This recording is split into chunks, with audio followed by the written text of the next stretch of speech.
Masturbation. It's a word that provokes reactions ranging from humor to shame, from casual acceptance to deep discomfort. In our modern world, it's often brushed aside as just another part of life. But what if we looked deeper? So, hello, hi, and welcome to Stoic Crusader, where we explore the application of Stoic philosophy to modern life. Today we're going to tackle a sensitive topic, the dark side of masturbation. This is a subject that's often shrouded in secrecy and shame, but it's essential to address it from a Stoic perspective. So, let's dive in.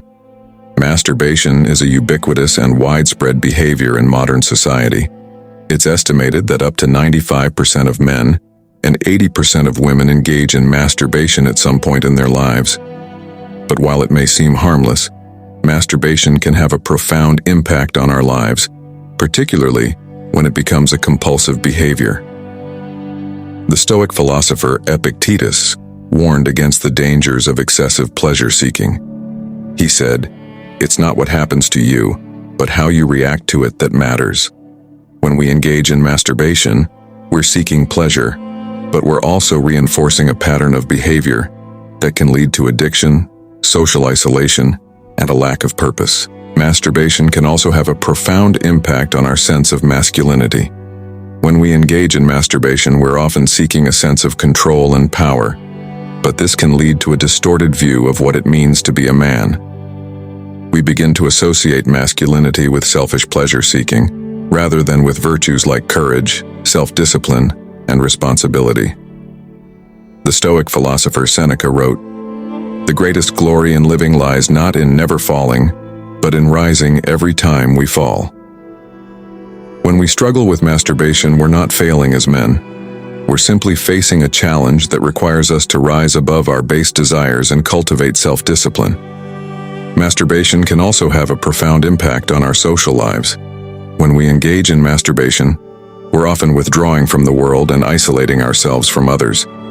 This can lead to feelings of loneliness, disconnection, and depression. The Stoic philosopher Marcus Aurelius wrote, "The impediment to action advances action. What stands in the way becomes the way." When we struggle with masturbation, we're often faced with a choice. We can continue down the path of isolation and selfish pleasure-seeking, or we can use this challenge as an opportunity to cultivate self-discipline, self-awareness, and a deeper connection with others. So why is masturbation so rampant in modern society? One reason is that we're constantly bombarded with stimuli that activate our dopamine receptors. Social media, advertising, and pornography all contribute to a culture of instant gratification and selfish pleasure-seeking. Epictetus warned against the dangers of excessive desire. He said, "It's not the events that disturb people, but their judgments about those events." When we're constantly exposed to stimuli that activate our desires, we begin to lose control over our thoughts and actions. We become slaves to our desires, rather than masters of our own lives. So, why must you stop masturbation?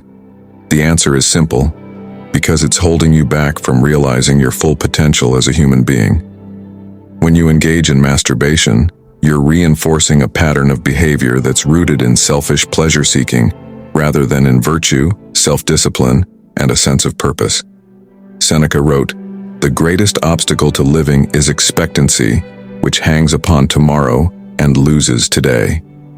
When you stop masturbating, you're not just breaking free from a compulsive behavior, you're also freeing yourself from the expectations and desires that have been holding you back. You're taking control of your life and living in the present moment. So how can you stop masturbation and break free from the cycle of addiction? As Marcus Aurelius wrote, "You have power over your mind, not outside events. Realize this, and you will find strength. You are in control, no matter how strong the temptations may seem. Every small victory builds your resilience and leads to mastery of the self." Here are some practical strategies to help you get started. Number 1. Self-awareness. First, it's essential to develop self-awareness.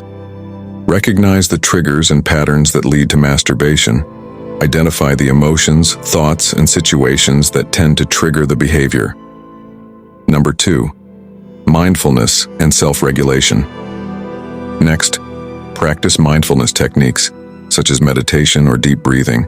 This can help increase self-awareness and self-regulation, making it easier to manage stress, anxiety, and other emotions that may contribute to masturbation. Number 3. Physical exercise and activity. Regular physical exercise is also crucial. Engage in activities that promote physical and mental well-being, such as sports, hiking, or weightlifting. Exercise can help reduce stress, improve mood, and increase self-discipline. Number 4. Accountability and support. Consider seeking support from a therapist, counselor, or support group. Share your struggles with a trusted friend or family member and ask for their support and accountability. Number 5. Cultivate a sense of purpose. Cultivate a sense of purpose and meaning in life. Engage in activities that promote personal growth, creativity, and contribution to others. This can help shift focus away from selfish pleasure-seeking and towards more fulfilling pursuits. Now I want to hear from you. What steps have you taken to overcome challenges like this in your life? Share your insights in the comments below. Your journey may inspire someone else to take the first step toward self-mastery. If this message resonated with you, don't forget to like, subscribe, and share it to support my vibrant crusade towards spreading the wisdom and knowledge of Stoicism and its philosophies. At Stoic Crusader, our mission is to help each other grow stronger through the wisdom of ancient philosophy. Together, we can rise above our base desires and unlock the potential for greatness that lies within all of us. Remember, you are not alone in this journey. The road to self-discipline is not easy, but it's worth it. As Seneca reminds us, difficulties strengthen the mind, as labor does the body. Every time you choose discipline over indulgence, you are forging a stronger, wiser, and more fulfilled version of yourself. Until next time, stay virtuous, stay stoic, stay strong, and keep rising.